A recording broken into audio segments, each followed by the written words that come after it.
Modern nail, that's what makes me think that's the Restall shaft. A modern nail, could it offer an important clue that the team may be close to finding the wooden frame or forms built by the Restall family in 1961 when they poured concrete into the vertical shaft? If so, they may also be on the verge of locating the notorious man-made flood tunnel. For over 2 centuries, Oak Island has held one of the world's greatest secrets, a buried treasure, a lost artifact, a hidden chamber. No one knows for sure, but what we do know is that something is here, something worth hiding.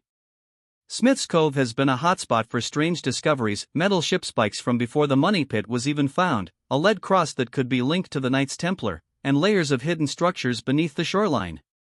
Every clue brings new questions, and today, those questions might get even bigger. Alex Lagina and Gary Drayton are back, ready to search for whatever history is left behind. The tide is going out, revealing ground that hasn't been walked on in centuries. Will they find more artifacts lost to time, or will they stumble upon something that rewrites everything we think we know about Oak Island, a find that changes everything? The metal detector's sharp beeping cuts through the quiet morning air. Gary Drayton stops, eyes locked on the rocky ground beneath him. "That's a proper signal, mate," he says, his excitement barely contained. Alex Lagina steps closer, gripping the shovel. They've been here before, strong signals, big hopes, and sometimes, crushing disappointment. But this one feels different, stronger, deeper. Gary kneels, running his pinpoint detector over the ground. The signal is loud, too loud to be something small. "It's got to be trapped under these rocks," he says, brushing away loose dirt. The problem? The ground here isn't easy to dig. Large stones shift with every scoop, and the damp sand fills back in almost as fast as they can clear it. Alex digs his boot into the ground for leverage. "It's like the earth doesn't want to give it up," he mutters, straining to remove a stubborn rock. Gary laughs, but his focus stays on the detector. "That just means it's been here a long time." Minutes pass. The hole deepens, but the target is still out of reach. Frustration creeps in. "We need help," Alex finally admits, brushing sweat from his forehead. He pulls out his phone and calls his uncle, Rick Lagina. Rick doesn't hesitate. Within moments, he's heading their way with a few extra hands. If history has taught this team anything, it's that big finds often come with big challenges, and right now, the biggest challenge is moving these rocks fast enough to see what's hiding below. By the time reinforcements arrive, the hole is 2 feet deep and still filling with water. Gary and Alex take turns bailing it out, but it's a losing battle. "We need a pump," Rick says, assessing the situation. The team springs into action, setting up equipment to clear the water while the digging continues. Finally, after what feels like hours, Alex's shovel scrapes against something solid. "There it is," he shouts. The team gathers, tension thick in the air. Gary reaches down, his gloved hands brushing away the last layer of sand. And then, metal. Thick, heavy, and covered in years of corrosion. Alex and Rick grip the edges, straining as they try to lift it. "It's wedged in there," Alex grunts. They dig around the sides, freeing it little by little.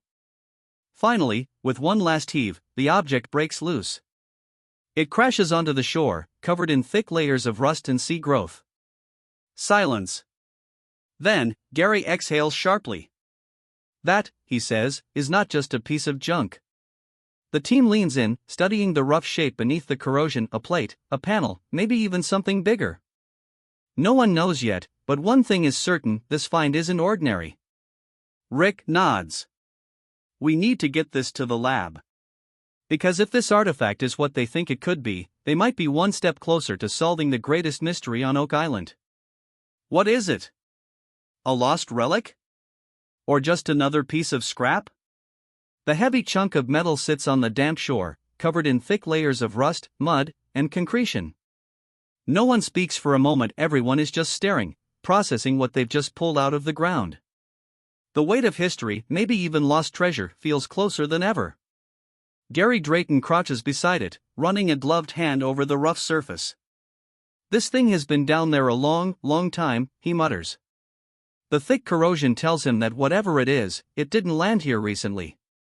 Alex Lagina leans in. "Could it be shipwreck material?" he asks.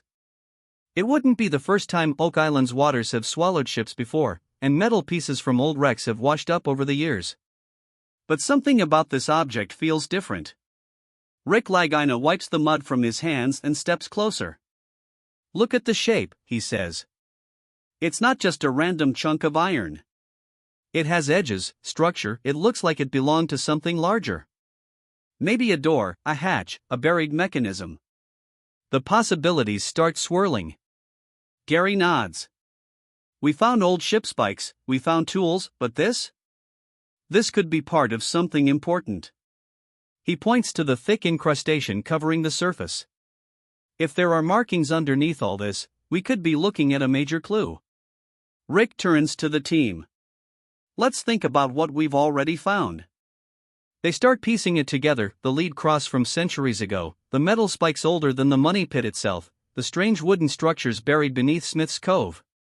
Every find has led them to more questions, but each one has also built the case that something big happened on this island, something involving treasure, secrecy, and time. "Whatever this is," Alex says, "it wasn't just sitting out in the open, it was buried deep." That alone is telling. If natural forces had washed it in, it would have been closer to the surface. But it had been trapped under layers of rock and sand. Someone or something put it there. Rick doesn't need any more convincing. "We need to get it back to the lab," he says firmly. "See what's under all that corrosion." Gary grins. "And if it's anything good, I'll be the first to tell you, mate." The team carefully loads the object onto a transport. It's too soon to say what they've found, but one thing is certain: this is worth investigating. Back at the Oak Island lab, archaeologist Laird Niven and metallurgist Emma Culligan will begin the delicate process of removing the corrosion. Tests will determine its age, its origins, and maybe, just maybe, whether it holds the key to something much bigger. As they pack up their gear at Smith's Cove, Gary gives one last look at the hole they've just dug. "This island," he says, shaking his head, "just keeps surprising us. And if history has taught them anything, it's that the biggest surprises are always still ahead." What's hidden beneath the rust? Back at the Oak Island lab, the team gathers around as archaeologist Laird Niven and metallurgist Emma Culligan begin their work. The large encrusted metal object from Smith's Cove sits on the examination table, still covered in layers of hardened corrosion. Whatever it is, time and the elements have done their best to keep it hidden. Emma carefully begins the cleaning process, using specialized tools to remove the outer crust without damaging what's underneath. As the first layers come off, the shape of the object starts to become clearer. It's not just a random piece of iron, it has structure, edges, and even some visible detail. Laird leans in. "That doesn't look like shipwreck material," he says, studying the surface. "More like something man-made." Hours pass, and the team works with precision, uncovering more of the object's true form. Then, a pattern starts to emerge: a raised design, faint but distinct. Emma steps back, studying it carefully. "That looks like a starburst pattern," she says. The room goes quiet. The starburst design isn't just decorative, it matches something they've seen before. Gary Drayton is the first to say it out loud. "The button from Lot 5, he says, eyes widening. A few seasons ago, the team had uncovered a small medieval era button in the stone feature on Lot 5. It bore the same starburst pattern they were now seeing on this large metal object. At the time, some experts speculated that the button could have ties to the Knights Templar. Could this object, something far larger and older, be connected as well?" Emma runs further tests, analyzing the metal composition. "It's cast iron," she confirms. That places it somewhere between the mid-1700s and mid-1800s, not medieval, but still old. And with its deep burial at Smith's Cove, it wasn't just discarded junk, someone had placed it there deliberately. Laird turns to Rick. "It's a cast iron stove door," he says, finally identifying it, "and it's unlike anything we've found before." The team studies the design, trying to determine its origin. If they can pinpoint where and when it was made, they might be able to connect it to past activity on the island, whether it was early settlers, searchers, or something even more mysterious. Rick crosses his arms. "If this stove door was used on Oak Island, then who left it here? And why was it buried so deep?" Gary nods. That's the real question, mate. Theories swirl. Could it have belonged to one of the early treasure hunting expeditions? Or was it part of an underground structure related to the money pit? And what about the starburst symbol? Was it just a common design or something far more significant? One thing is certain, this isn't the end of the story. It's just another clue in a mystery that refuses to be solved. We need to keep digging, Rick says. Because if this door is connected to something bigger, the real discovery might still be waiting underground. Closing in on the flood tunnel. Rick, Lagina and Craig Tester stand at the excavation site, watching as heavy equipment digs into the soft, wet ground. They know what they're looking for, a hidden shaft, possibly built by earlier searchers, or something even older. If they can find the right spot, they might uncover the legendary flood tunnel, the underground passage that's been feeding seawater into the money pit for centuries. The theory is simple: somewhere beneath Smith's Cove lies a system of wooden channels designed to protect whatever was buried in the money pit. If they can locate and follow that tunnel, it could lead them straight to the treasure, or at least to answers that have eluded searchers for over 200 years.